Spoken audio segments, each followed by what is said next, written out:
Hypothyroidism যাদের আছে, অর্থাৎ ওজনটা বেড়ে যাচ্ছে, এই কন্ডিশনটা যাদের আছে তারা তাদের ডায়েটে যে জিনিসগুলো অবশ্যই ফলো করবেন সেগুলো হলো 1 নম্বরে ফ্রিকুয়েন্ট খাওয়া দাওয়াটা আপনাকে বন্ধ করতে হবে। কারণ যখন হাইপোথাইরয়েডিজম আপনার হয় তখন বেসিক্যালি মেইন যে জিনিসটা হয়, আপনার মেটাবলিজম স্লো হয়ে যায়, অর্থাৎ আপনার হজম প্রক্রিয়াটা বাধাপ্রাপ্ত হয়।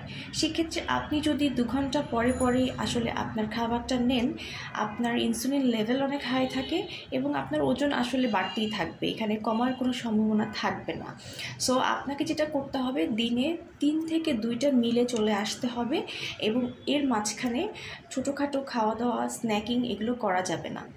2 নাম্বার যেটা অনেকে ভুল করে থাকে সেটা হলো যে এইসব পেশেন্টদেরকে ডক্টর বলে দেয় যে ওষুধটা আছে হাইপোথাইরয়েডিজমের সেটা হয়তো খালি পেটে খেতে বলে এবং তারপরে আপনাকে আধা ঘন্টা, 1 ঘন্টা অথবা 40 মিনিট এরকম একটা গ্যাপ দিতে বলে খাবারের সাথে।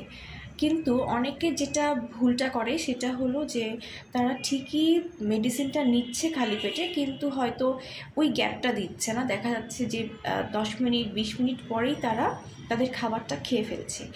তো এখানে যেটা হয় যে অনেক খাবার আপনার মেডিসিনের সাথে ইন্টারঅ্যাকশন করে, যার কারণে আপনার এই মেডিসিনটা আপনার শরীরে কাজ করতে পারে না।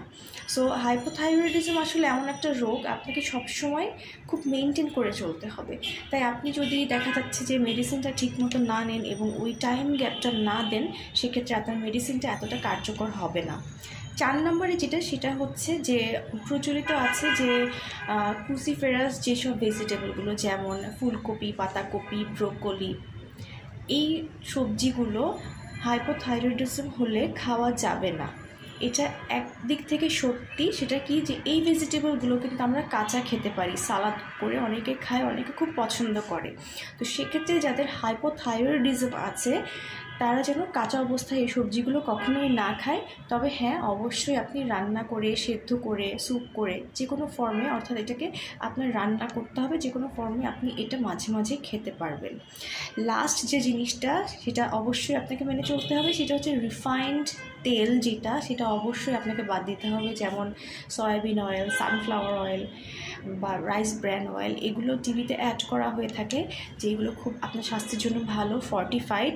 কিন্তু যতক্ষণ পর্যন্ত এই তেলগুলো আপনি বাদ না দিবেন, বেসিক্যালি আপনার শরীরের তেমন কোনো ইমপ্রুভমেন্ট আপনি দেখতে পারবেন না।